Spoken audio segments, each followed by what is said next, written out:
Salut à tous, on se retrouve pour l'épisode 1451 du Zap Image. On commence aujourd'hui avec deux anniversaires. Tout d'abord le défenseur belge Vertonghen qui fête aujourd'hui ses 34 ans, défenseur du Benfica. Et pour finir c'est Ben Davids qui fête lui aujourd'hui ses 28 ans, le défenseur gallois.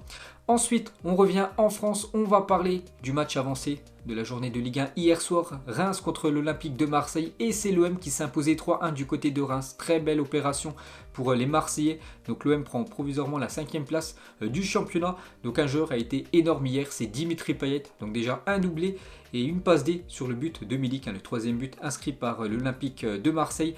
Donc Payet est en grande forme, 3 buts inscrits sur ses deux derniers matchs pour son équipe de l'OM.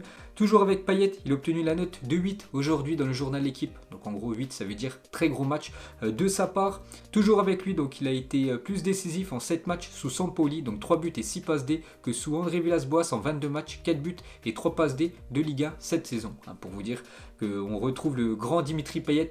Toujours avec Payet, donc il a délivré hier soir sa 100e passe décisive en Ligue 1. Félicitations à lui parce qu'il a atteint cette barre des 100 passes D dans le championnat français. Toujours avec lui, donc hier il inscrit ses 86e et 87e buts en Ligue 1. Donc Dimitri Payet devient le 4e meilleur buteur en Ligue 1 en activité, doublant son coéquipier Florian Thauvin. Ensuite, toujours avec l'homme du match, donc bien sûr Dimitri Payet. Petite déclaration de sa part, j'étais efficace, c'est bien pour moi et pour l'équipe. Sampoli est arrivé à nous libérer. C'est que Sampoli, depuis son arrivée du côté de Marseille, il fait un bien fou.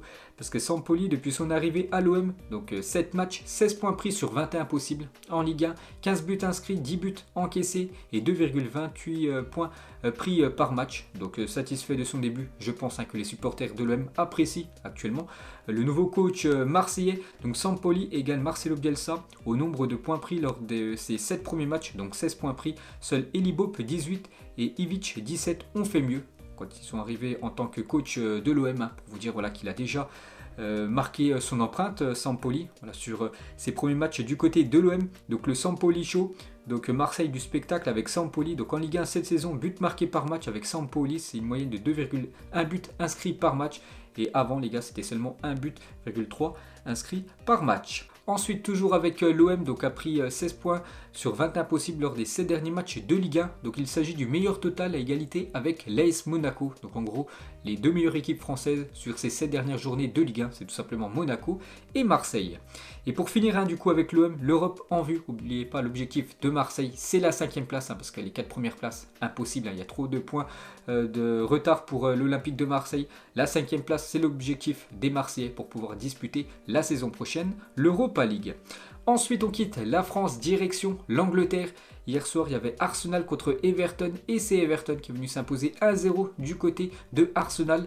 Donc le buteur, c'est le gardien de Arsenal contre son camp, le gardien allemand Bernd Leno. Arsenal tombe à domicile, saison encore catastrophe pour les Gunners. Donc une petite photo du but concédé par Bernd Leno. Donc grosse boulette de la part du portier allemand. Et pour finir avec les résultats de la soirée d'hier, donc il y avait un match en Allemagne, Augsbourg contre l'équipe de Cologne et c'est l'équipe visiteuse, donc l'équipe de Cologne qui s'est imposée 3-2 du côté de Augsbourg. Ensuite, un petit coup d'œil au programme de la journée. Donc bien sûr, aujourd'hui, beaucoup de foot. Donc par exemple, en Allemagne, une belle affiche. Wolfsburg contre l'équipe du Borussia Dortmund. Le Bayern Munich se déplace du côté de Mayence. Si le Bayern s'impose cet après-midi, le Bayern sera sacré champion d'Allemagne. En Angleterre, dans quelques minutes, Liverpool reçoit l'équipe de Newcastle. Chelsea ira du côté de West Ham. Un sacré choc, bien sûr, pour se qualifier pour la future Ligue des Champions. On peut voir en Espagne le Real Madrid contre le Betis Séville ce soir. Metz reçoit le Paris Saint-Germain à 17h. Beaucoup de matchs aujourd'hui en Europe. Donc on revient en France, on va parler des Girondins de Bordeaux. Hier j'avais dit que le propriétaire de Bordeaux lâchait tout simplement les Girondins. Donc 4 scénarios possibles pour Bordeaux. Dépôt de bilan et classement recalculé sans le club rétrogradé. Deuxième option, dépôt de bilan, club rétrogradé en Ligue 2. Troisième option, dépôt de bilan, un repreneur éponge les dettes. Le club perd 15 points cette saison en Ligue 1, donc il serait quasiment dernier du championnat. Et la quatrième et dernière option, un repreneur arrive, le club reprend son activité. Donc voilà, actuellement le scénario possible pour les Girondins de Bordeaux.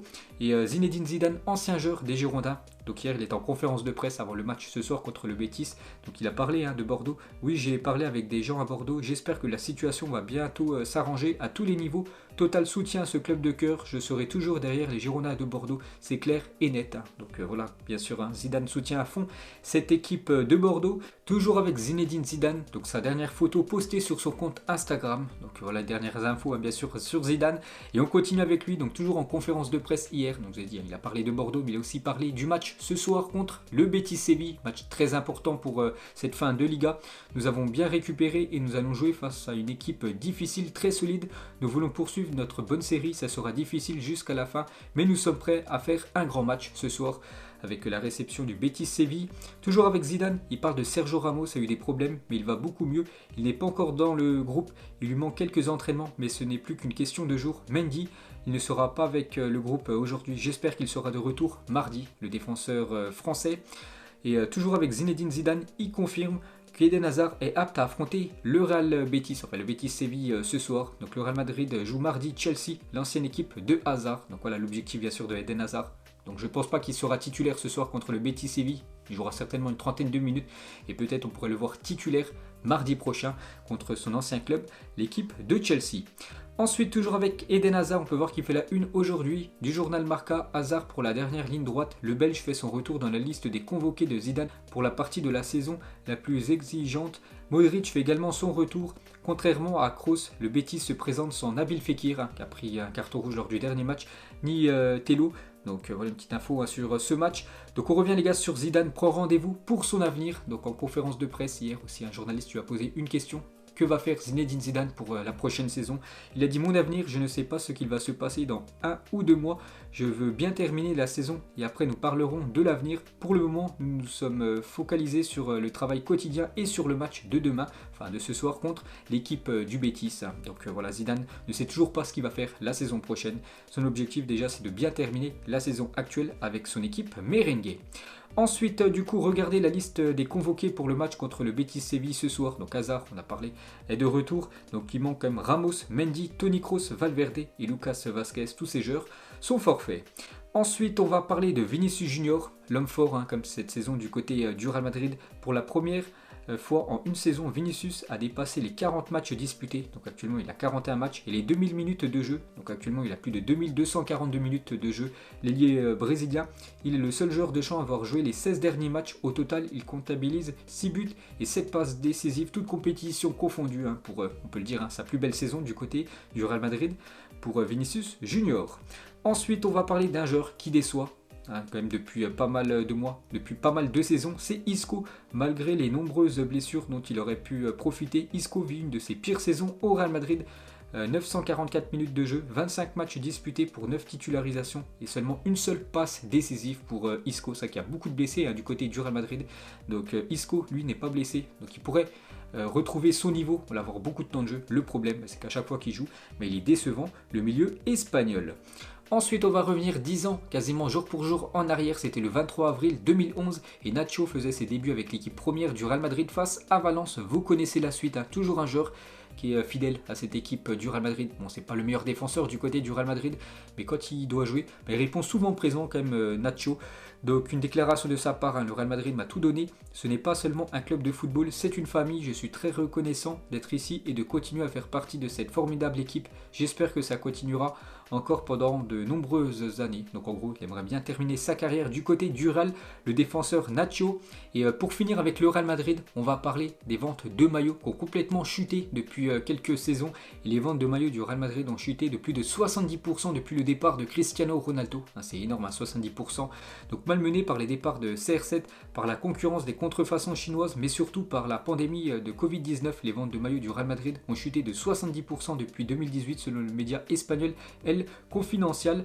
Donc n'oubliez pas que, bon, voilà, c'est que le départ de Cristiano Ronaldo a bien sûr fait chuter les ventes de maillots. N'oubliez pas qu'à cause du Covid aussi, bien sûr, il n'y a plus personne qui vient à la boutique du club, vu que la boutique est actuellement fermée. Donc c'est pour ça aussi que ça fait énormément chuter les ventes de maillots du côté du Real. Ensuite, toujours avec le football espagnol, cette fois-ci, regardez les unes des journaux sportifs plutôt catalans. Donc la une du journal Mundo Deportivo, blindage Ansu Fati. Le Barça veut prolonger et améliorer le contrat de sa jeune star et le lier jusqu'en 2026. L'actuel est en vigueur jusqu'en 2022 avec l'option de 2 saisons supplémentaires, mais le club considère sa clé de continuité. Donc une petite info sur Ansu Fati qui pourrait prolonger du côté du Barça.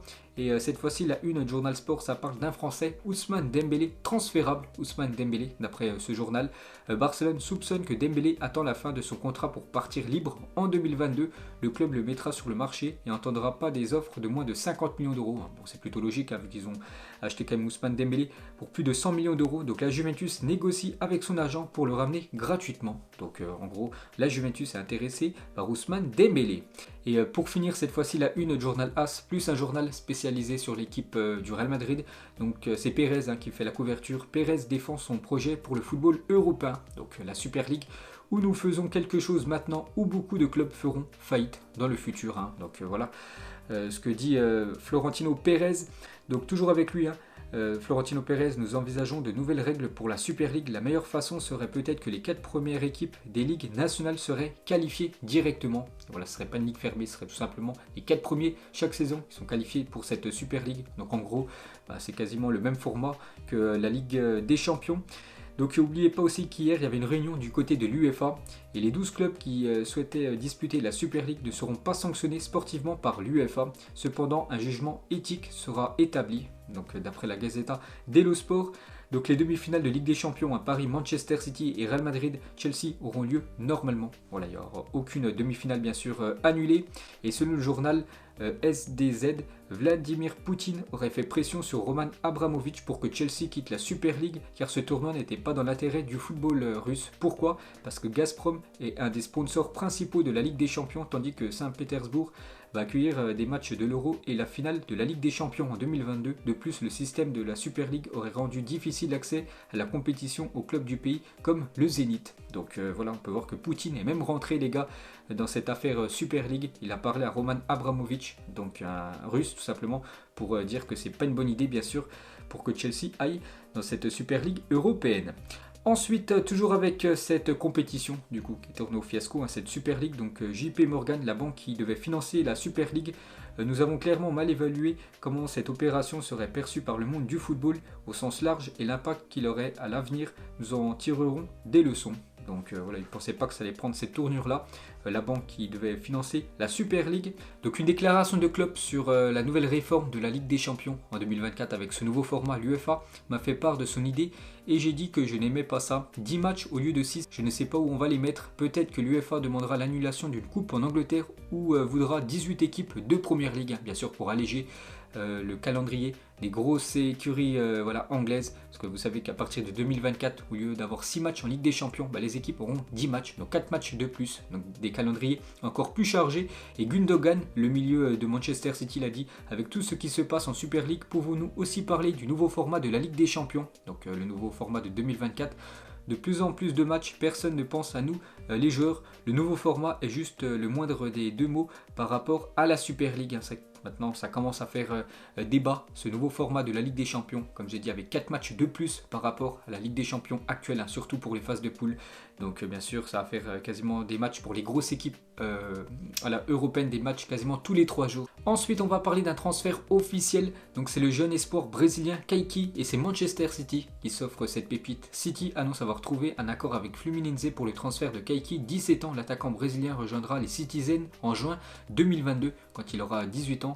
Ensuite, un autre transfert qui va aussi se faire normalement dans les prochains jours. C'est un défenseur français, c'est Ibrahima Konaté à Liverpool. C'est bientôt bouclé. L'accord devrait être conclu sur un contrat de 5 ans pour le défenseur de Leipzig. Liverpool paiera sa clause libératoire de 35 millions d'euros auprès de Leipzig. Donc en gros, Leipzig va perdre sa charnière française. Donc Upamecano, lui c'est sûr, il rejoint l'équipe du Bayern. Et Konaté devrait rejoindre l'équipe de Liverpool. Ensuite, on va parler de Cristiano Ronaldo et Lionel Messi. Donc actuellement, les deux joueurs sont à 25 buts inscrits dans leur championnat, donc 25 en Serie A pour CR7, 25 en Liga pour Léo Messi. Et on peut voir que les 12 dernières saisons, à chaque fois c'est minimum 25 buts pour ces deux joueurs. Donc par exemple la plus belle saison pour Léo Messi en championnat, donc en Liga, c'est la saison 2011-2012, 50 buts il avait inscrit en Liga. Et la même chose pour Cristiano Ronaldo, sa plus belle saison c'était aussi en Liga avec le Real Madrid en 2014-2015, 48 buts inscrits sur une saison pour Cristiano Ronaldo. Ensuite, on va parler de Brendan Rodgers, explique qu'il a fait sortir Wesley Fofana avant-hier à la 60e minute contre West Bromwich, car il n'avait pas mangé de la journée en raison du jeûne du Ramadan. Donc il a dit c'est un jeune joueur en plein Ramadan, donc il ne mange pas pendant la journée. Si vous regardez sa super performance le week-end dernier en demi-finale de FA Cup, où il n'a pas mangé de toute la journée, et la même chose, donc avant-hier où il n'a pas mangé et bu de toute la journée, c'est remarquable d'être quand même à ce très haut niveau. J'ai travaillé avec beaucoup de joueurs qui ont un dévouement à leur foi et pour beaucoup de joueurs cela leur donne de la force. On a bien sûr de respecter le Ramadan.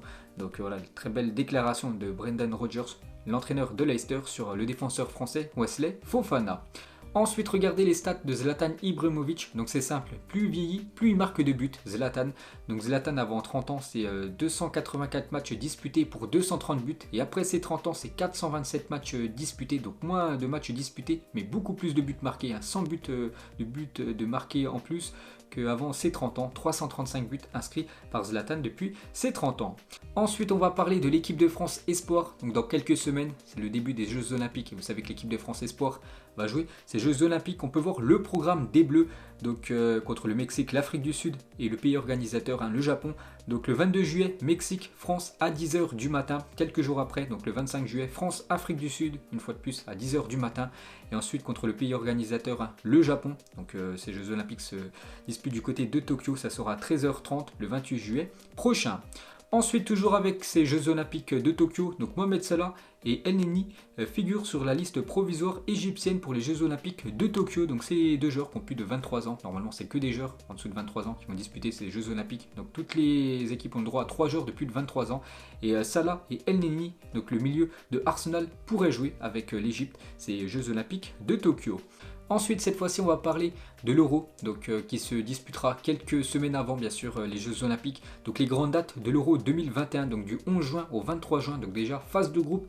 Les huitièmes de finale se disputeront du 26 juin au 29 juin prochain, 2 et 3 juillet, quart de finale 6 et 7 juillet, demi-finale et la finale sera disputée le 11 juillet prochain.